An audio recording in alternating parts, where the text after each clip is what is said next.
que Dieu soit béni. S'il n'avait pas pensé à nous, où serions-nous? Aujourd'hui, peut-être certains feraient leur footing, d'autres feraient notre entraînement, d'autres feraient la grasse matinée, d'autres seraient, enfin je ne sais pas. Mais il s'est révélé un jour dans nos vies, alors que nous ne le cherchions pas, alors que nous étions dans les ténèbres, alors que nous étions loin de lui, sans foi, sans espérance, la grâce de Dieu nous a touchés. Amen. La grâce de Dieu nous a atteints. Et combien nous sommes reconnaissants. Oh, nous ne sommes pas parfaits, mais Dieu nous aime.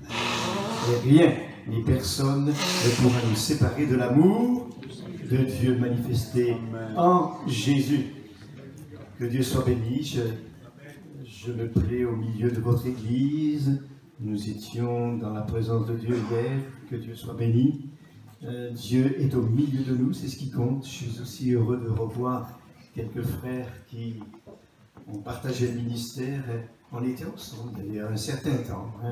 Et que Dieu les bénisse. J'aimerais lire tout de suite, alors je ne donne pas d'autres nouvelles, il a tout dit, même ma femme, qui vous salue bien fraternellement, que Dieu soit glorifié. J'aimerais lire deux passages de la parole de Dieu. Les deux sont dans le livre des psaumes. Et vous savez qu'il est écrit, c'est Jésus qui le dit, dans le livre des psaumes, il est question de moi. Dans l'Ancien Testament, déjà, Jésus est présenté. Mais là, j'aimerais lire dans le psaume 17e, le verset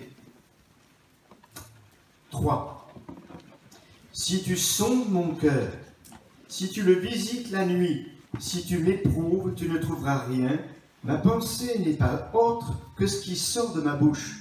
Puis au psaume 139, j'aimerais lire un autre verset.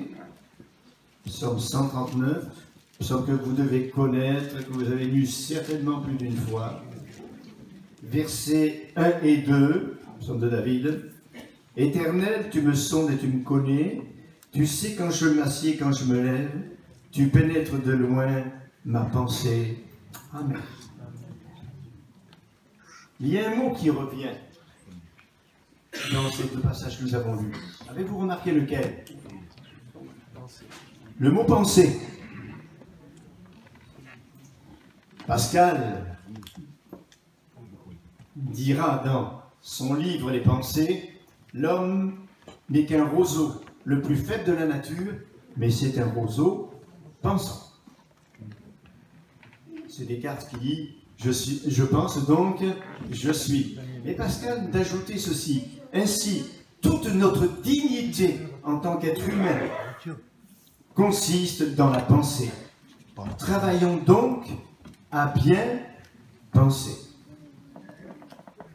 Qu'est-ce que c'est penser? C'est former dans son esprit, concevoir, imaginer, réfléchir, raisonner, etc.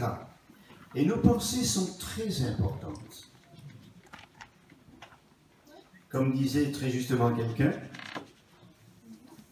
on n'est pas ce que l'on pense être, mais on est ce que l'on pense.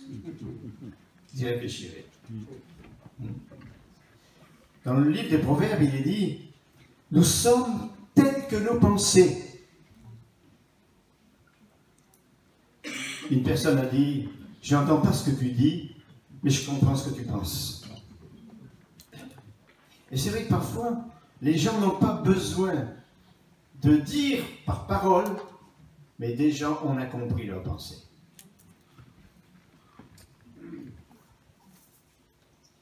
La Bible nous dit qu'autrefois, nous accomplissions la volonté de nos pensées. Était loin de Dieu, on pensait. Et quand je dis aux pensées, vous avez remarqué, lorsque le déluge est arrivé, lorsque Dieu vit que la méchanceté des hommes était grande sur la terre et que leurs pensées se portaient uniquement chaque jour vers le mal. Leurs pensées. Et que nos pensées, elles ont des conséquences dans nos vies. La Bible nous dit que Dieu connaît toute pensée. Je ne peux pas penser mal et bien agir. Mais je ne peux pas penser bien et mal agir. L'un entraîne l'autre. Nos pensées poussent à l'action.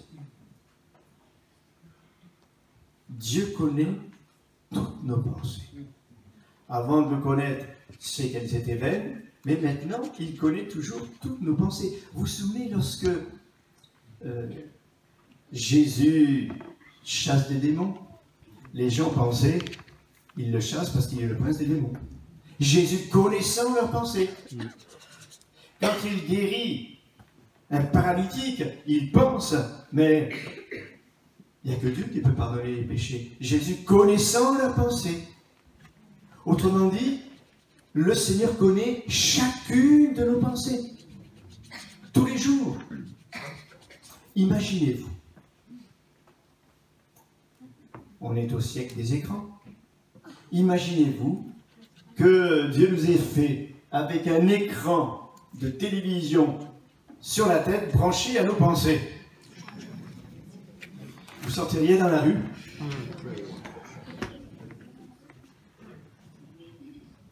Certainement pas. Mais néanmoins, nos pensées, il les connaît. Un homme de Dieu avait écrit ceci. Nos pensées parlent plus fort dans le ciel que notre voix sur la terre. M'excuse de ce que je vais dire, c'est une comparaison.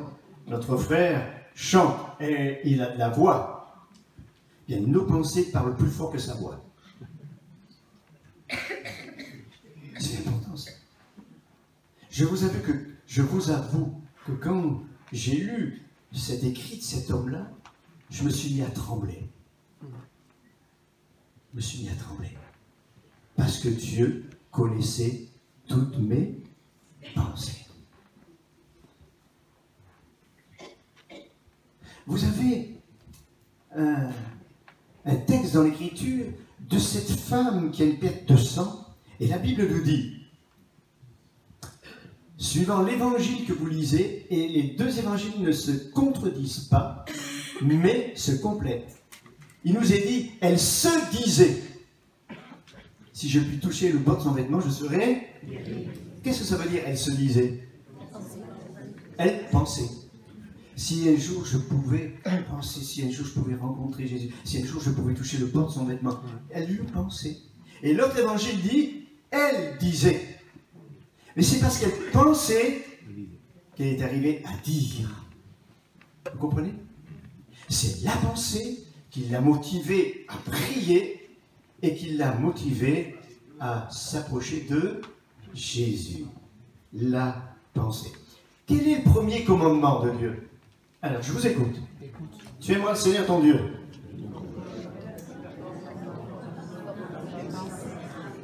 Zéro. Non, vous relirez le premier commandement. Tu aimeras ton Dieu, le Seigneur ton Dieu, de tout ton cœur, de toute ton âme et de toute ta force. C'est Jésus qui a introduit le domaine de la pensée. Nous allons voir pourquoi. Ils ne le pouvaient pas. Ils faisaient leurs efforts par obéissance à la loi. Mais le chrétien qui est né de nouveau le peut par la pensée.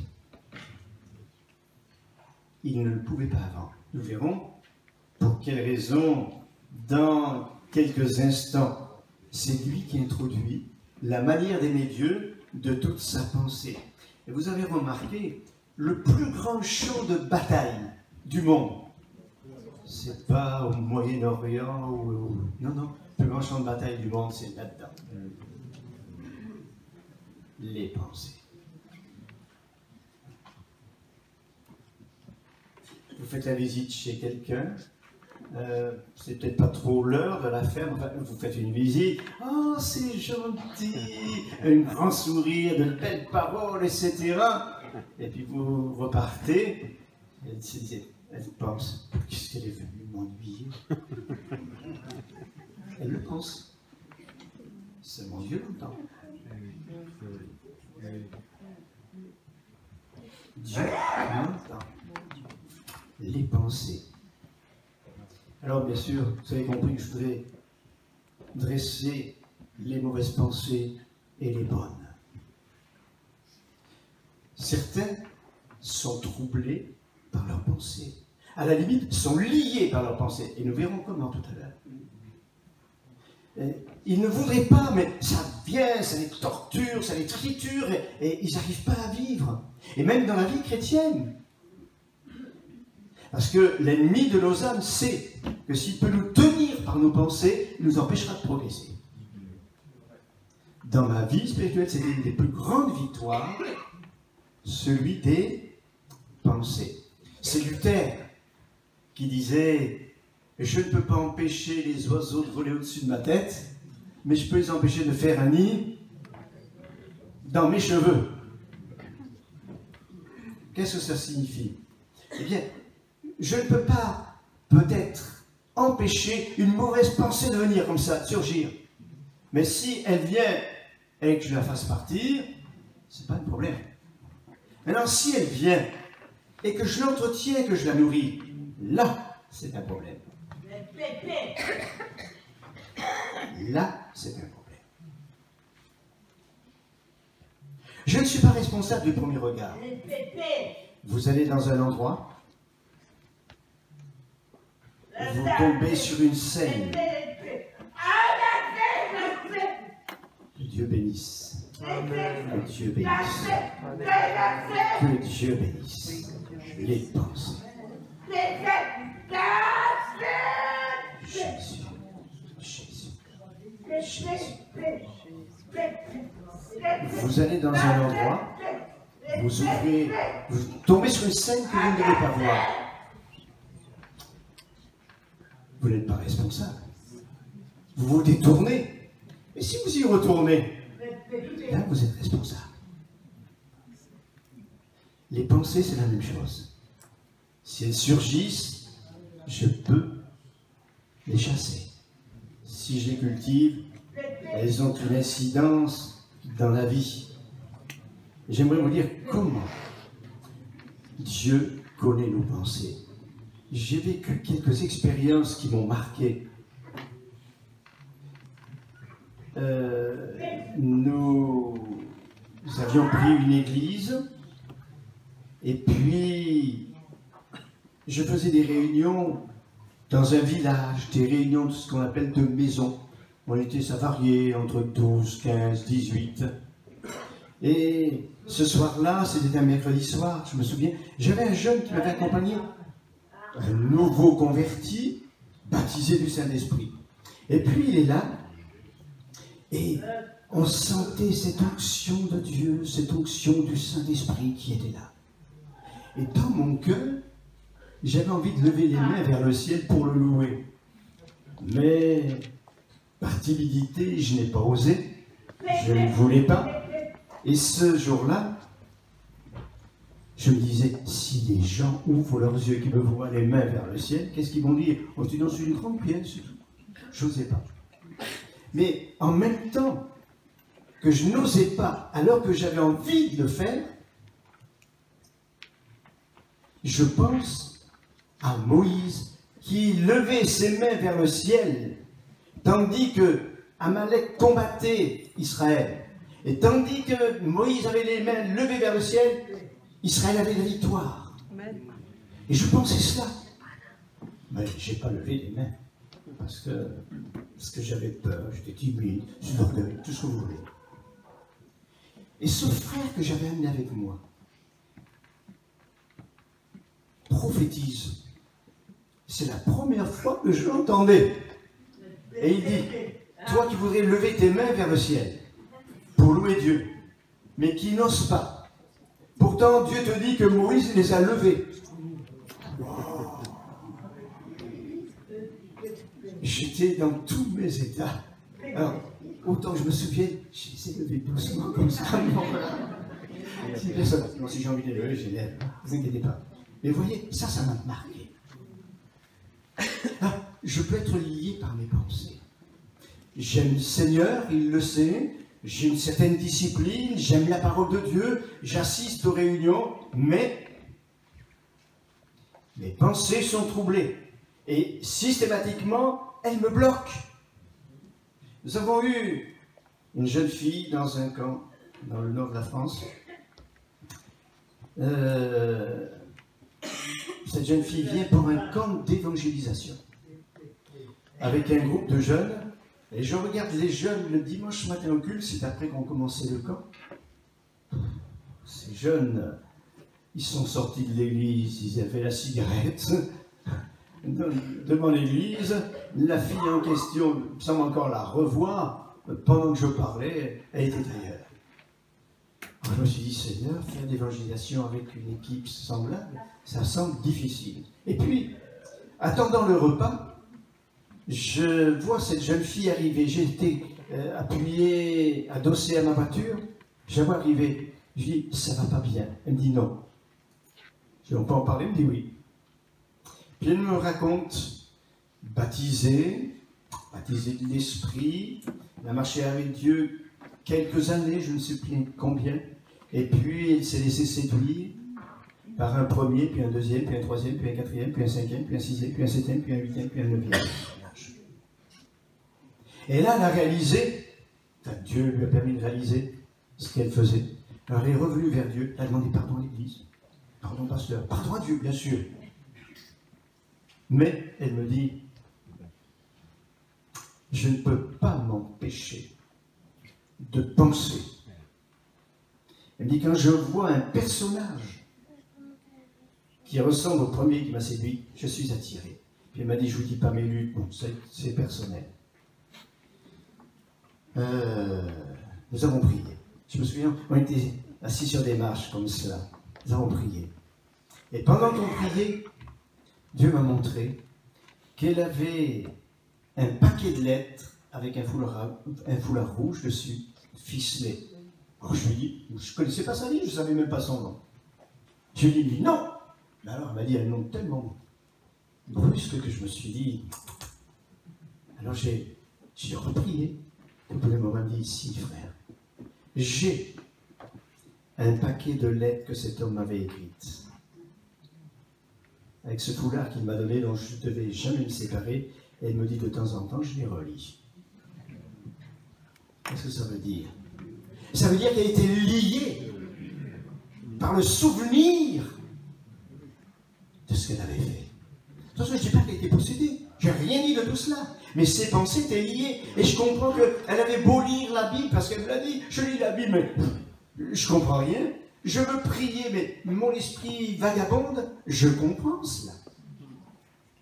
Son esprit est lié. Elle a besoin que Dieu intervienne. Alors, elle dit, qu'est-ce qu'il faut que je fasse? Téléphone à ta maman. Dis-lui où sont les lettres.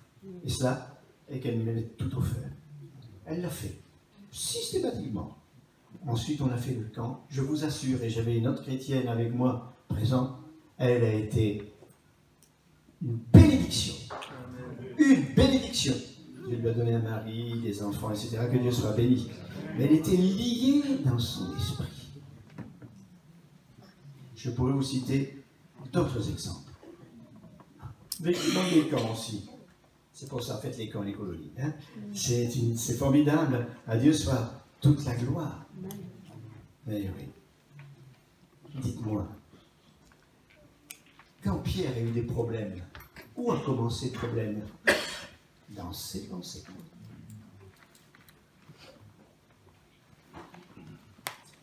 Ses pensées l'ont conduit à prononcer des mauvaises paroles, puisque Jésus lui a dit, arrière de moi, Satan. C'est les pensées. Il n'admettait pas que Christ meure, que Christ passe par la croix. Il n'admettait pas que le Fils de Dieu, qui avait tout pouvoir et dont il a vu les pouvoirs, puisse un jour mourir. Il ne l'acceptait pas. C'était dans ses pensées. Et parce qu'il l'a pensé, quand Jésus a annoncé sa mort, il dit, ah non. C'est là que Jésus lui a répondu, arrière de moi, Satan, parce que tes pensées ne sont pas les pensées de Dieu ni les miennes, mais les pensées. Ce qu'elles nous poussent à accomplir et à faire. La Bible nous dit, autant les cieux sont élevés au-dessus de nous, autant les pensées de Dieu sont élevées au-dessus des nôtres. afin que nous ne fassions pas ce que nous voulons d'ailleurs. Les pensées de Dieu.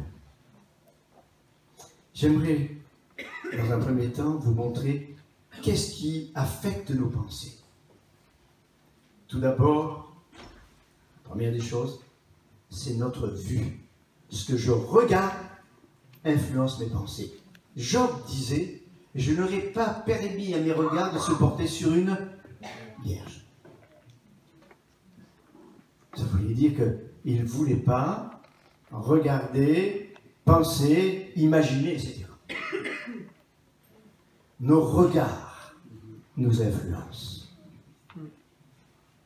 J'avais le CD, je ne sais plus, j'ai dû le prêter, je ne l'ai plus. Le CD de cet homme, Todd ou Ted Bundy, je ne sais pas si vous connaissez. Fils de chrétien, marié, père de 2 enfants, présentant bien, arrêté pour avoir commis plus de 26 viols et meurtres. Terrible. Mais quand il a été interrogé, et ensuite un pasteur est allé le voir dans sa cellule avant qu'il soit mis à mort, parce qu'il a été mis à mort. Il a dit ceci: j'étais petit et je lisais régulièrement des livres pornographiques. Quand je suis arrivé à l'âge de l'adolescence, j'allais voir des projections pornographiques. Et il dit, j'ai grandi avec cela, toutes sortes de choses, je ne peux pas bien sûr détailler, vous comprenez. Et il dit, bien que marié, j'avais comme des pulsions, il fallait que je les assouvisse. J'allais, je faisais le mal, comme je ne voulais pas qu'on me découvre, j'éliminais. Et il dit, vous m'arrêtez, vous allez me condamner, c'est normal. La justice est faite pour des gens tels que moi. Mais il disait, je voudrais que vous avertissiez tous ceux qui ont tendance à regarder ces choses. Parce que c'est là qu'on y trouve aussi le mal. Ce que je vois m'influence. Et vous savez qu'aujourd'hui, avec les écrans, c'est un piège. Qu'est-ce que je regarde? Une deuxième chose qui m'influence, ce que j'entends. Imaginez-vous que quelqu'un vienne me parler, je ne connais pas.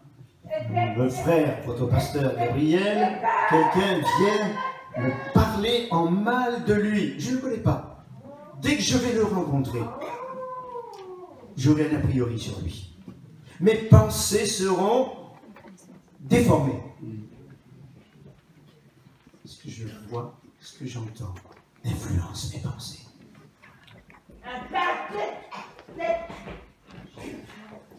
Est-ce que je veux que Dieu me délivre et me donne des victoires? Les pensées.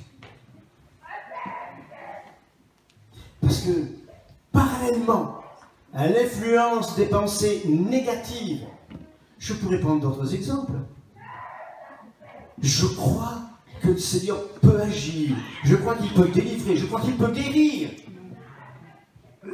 Mais ma pensée me fait dire, oui, mais puis alors derrière le mais, il y a toutes sortes de choses. Qu'est-ce que Dieu entend? La prière ou la pensée? Je peux proclamer quelque chose avec ma bouche, mais ma pensée n'y est pas. C'est pour ça que nous devons adorer le Seigneur de tout notre cœur, toute notre force et notre pensée. Et ça, c'est possible. Pourquoi?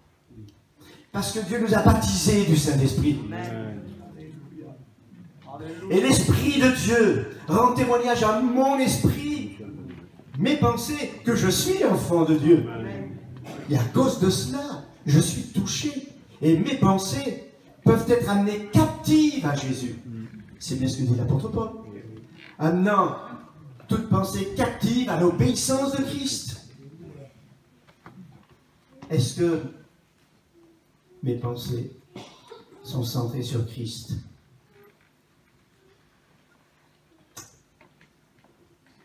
Vous savez ce que dit même la parole de Dieu? Ça m'a interpellé bien des fois.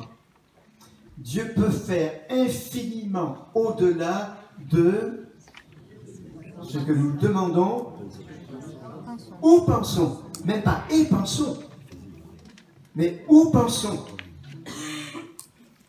Les vrais adorateurs adoreront en esprit et en vérité. En esprit, c'est-à-dire par l'esprit. Comme lorsque l'apôtre Paul nous parle, faites par toutes sortes de prières par l'esprit. Il ne veut pas seulement dire en pensée, mais par le Saint-Esprit. Or, Dieu nous a donné le Saint-Esprit. Et il peut nous donner les pensées de Christ, les pensées de Dieu.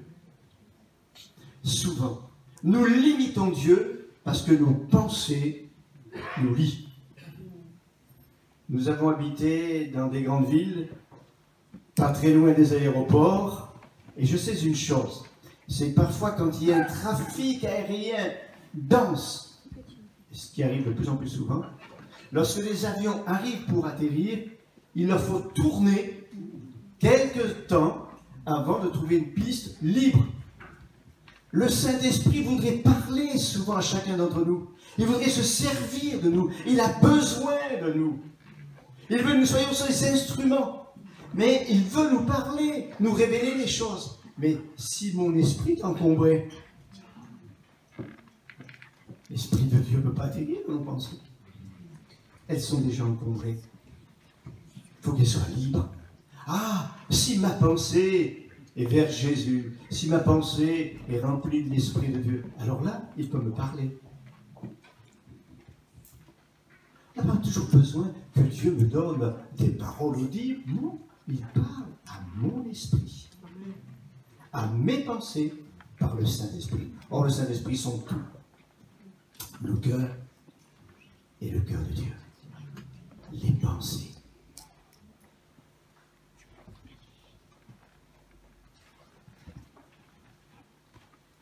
Et comment nous pouvons prendre des victoires sur les pensées? Par le Saint-Esprit. Il est impossible de parler en langue et en même temps d'avoir une mauvaise pensée.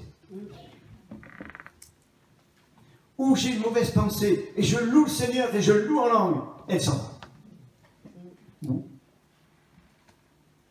elle vient et je ne peux plus louer le Seigneur en langue. La victoire nous est donnée par le Saint-Esprit. La puissance du Saint-Esprit, vous pouvez lire Éphésiens 3:20, etc. Je pense, je recite cette femme, elle se disait, elle disait, infiniment au-delà de ce que nous demandons ou pensons. Je me souviens, nous étions en Charente, et souvent le samedi, peut-être même tous les 15 jours, j'ai acheté le journal pour être un peu au courant des nouvelles. C'est pas la bonne nouvelle, mais enfin, des nouvelles. Et je lis sur une page, il y avait une femme que son mari conduit à l'hôpital pour une opération. Il s'arrête dans un petit village avant d'arriver à Angoulême pour qu'elle achète des médicaments. Donc il s'arrête sur la nationale, là, elle descend. Au moment où elle traverse, elle est renversée par une voiture. Je ne la connais pas, je ne savais rien d'elle. Mais j'ai pensé, pauvre femme, elle va à l'hôpital pour l'opération, elle se fait renverser, accidentée. J'ai pensé, Seigneur. J'ai pas prié, je ne connaissais pas, je n'avais même pas son nom. J'ai pensé, elle a besoin de toi. Si elle pouvait te rencontrer. C'est tout ce que j'ai pensé. Ça n'a même pas été une prière. J'ai pensé. Et puis, comme nos bien-aimés qui ont chanté tout à l'heure, là, avec la chorale, ma femme avait un groupe qui chantait, et parfois ils allaient dans les maisons de retraite, maisons de convalescence, pour chanter et en même temps profiter pour témoigner. Et il s'avère qu'on va dans une maison de convalescence. Alors, une maison de convalescence, quelques témoignages, j'ai dit juste quelques mots. Et à la fin, il y avait une dame qui était sur un fauteuil roulant, avec la jambe allongée, plâtrée, etc. Et puis, elle me dit, est-ce que je pourrais venir à votre église? Pensez si j'étais content. Alors j'ai dit oui, je lui ai dit où elle était. Et puis, nous nous sommes séparés. Peut-être un mois après, j'ai reconnu cette dame. Je la vois arriver avec son mari à un culte. Alors j'étais content. Puis, à la sortie, j'essaie de parler. Elle me dit, je vais vous raconter ce qui s'est passé. Je devais être opéré. Mon mari m'amène. Il m'arrête devant une pharmacie pour que j'aille chercher des médicaments. Au moment où je t'allais, j'ai été heurté par la voiture. C'était elle. Je vous assure, je n'ai pas prié pour elle, je ne savais même pas qui c'était. J'ai simplement pensé. Nos pensées.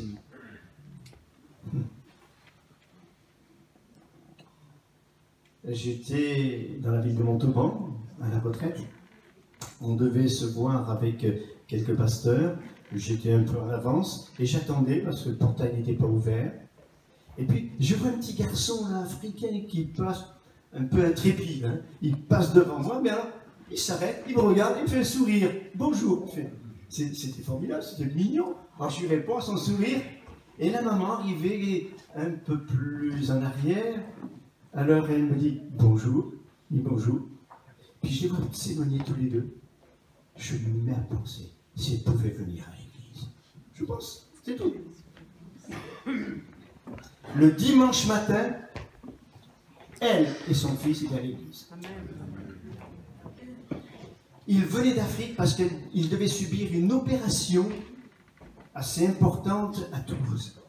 Elle avait été hébergée à Montauban. J'ai rencontré d'ailleurs par la suite avec ma femme, avec ma belle-mère dans le magasin, etc. Elle est venue à l'église, je ne sais pas comment.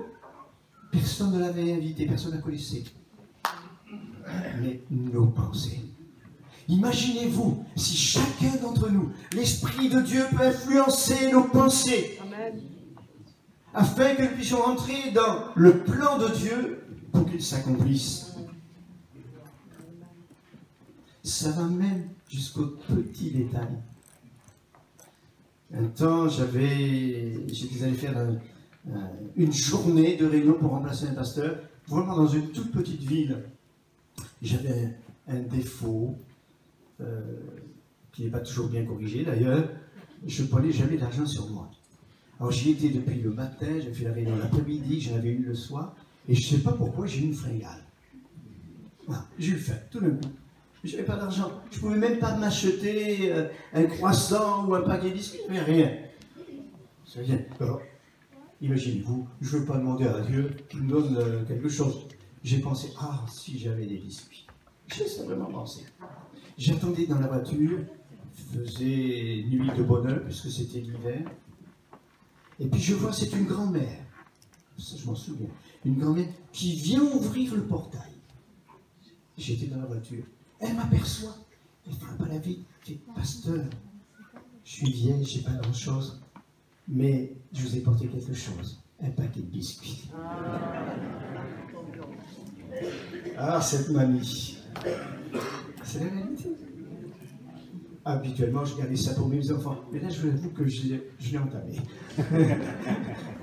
Simplement penser, c'est matériel, c'est pas vital. Mais le Seigneur connaît nos pensées.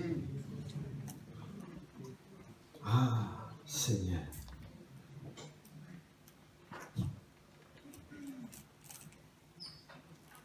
Je pense à cette femme. Elle venait de se faire baptiser. C'était une nouvelle chrétienne. Je l'ai connue, elle est toujours en vie. Très, très, très, très âgée. Et 1 an après sa conversion, elle habite dans un immeuble au premier étage.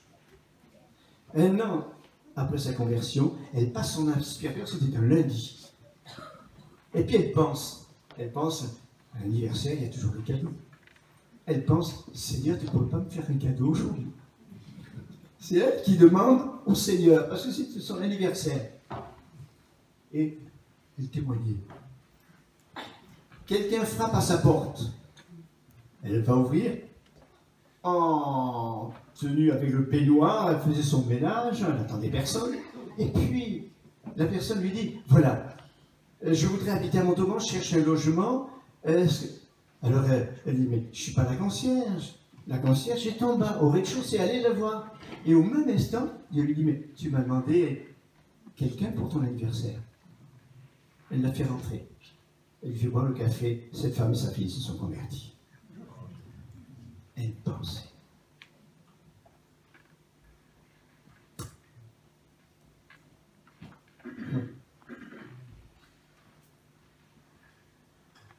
On a dans une église un couple qui se convertit, d'ailleurs ils sont dans le ministère.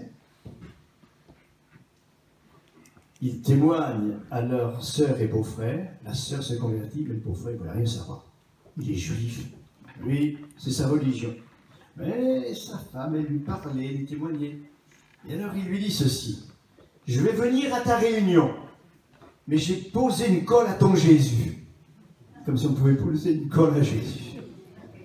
Le fait est, ils arrivent le soir, c'est un vendredi soir. Il était vers le fond, sur la gauche. Et il était là. L'évangile est annoncé, je ne suis pas sûr. Sur la parole de Dieu, bien sûr.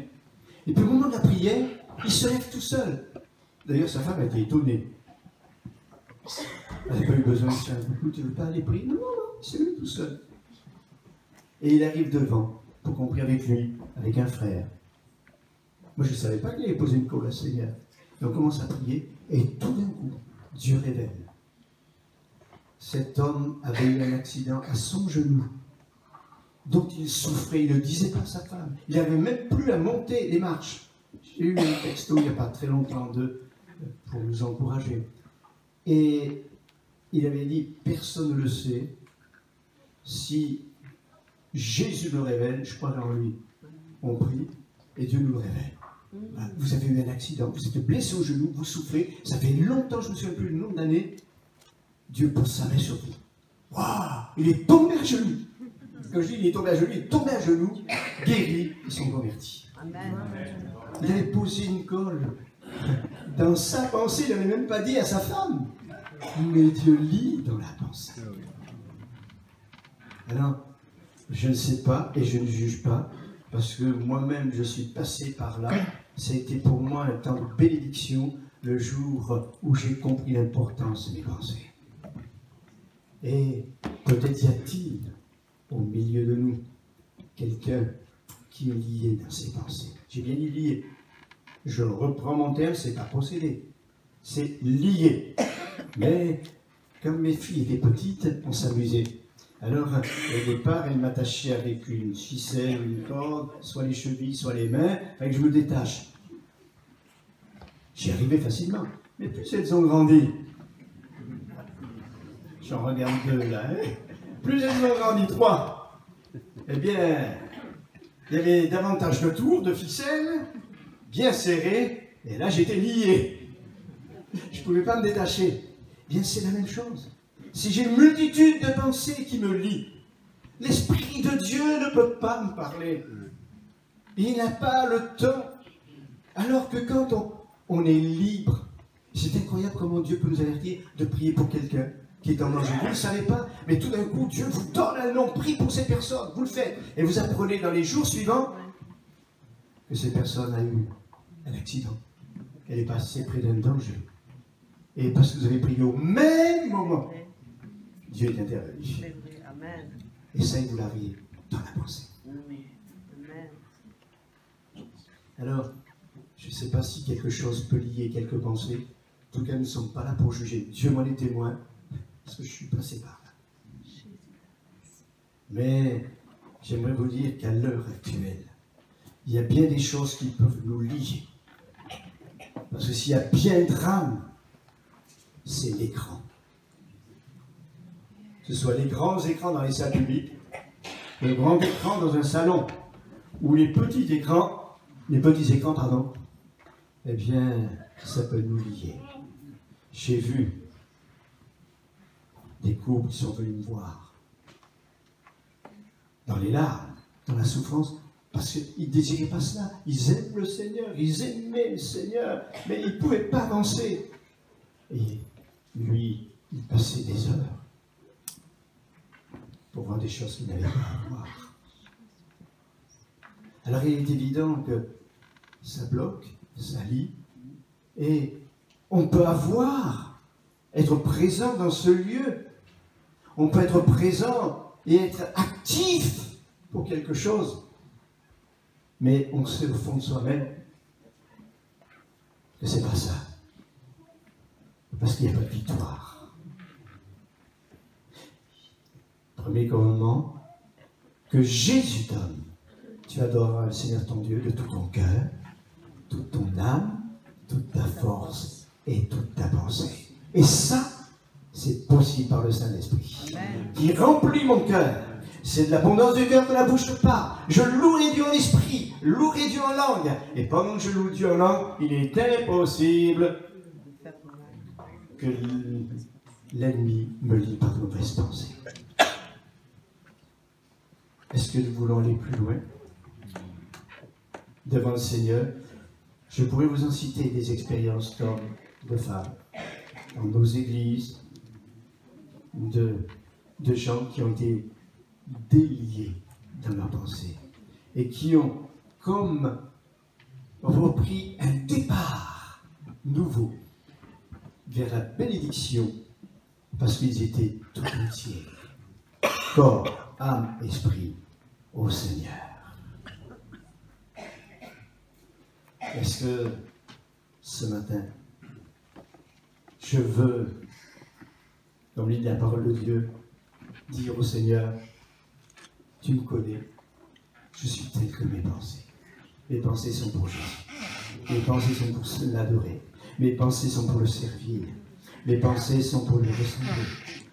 Amenons toute pensée captive à Jésus. Et comme dira l'apôtre Paul également, que tout ce qui est pur, tout ce qui est vertueux, etc., soit l'objet de nos pensées. Afin que je veille sur mes regards, sur ce que j'entends, et que je sois pour Jésus. Est-ce qu'on peut prier le Seigneur quelques instants? Alléluia. Seigneur, Seigneur, réellement, comme tu le dis, sans toi, nous ne pouvons rien faire.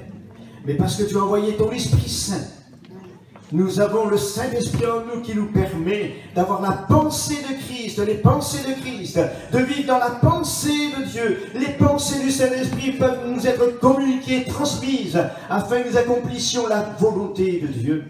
Je te prie pour quelques bien-aimés peut-être, qui sont ici et qui sont liés dans leurs pensées, et tu les aimes.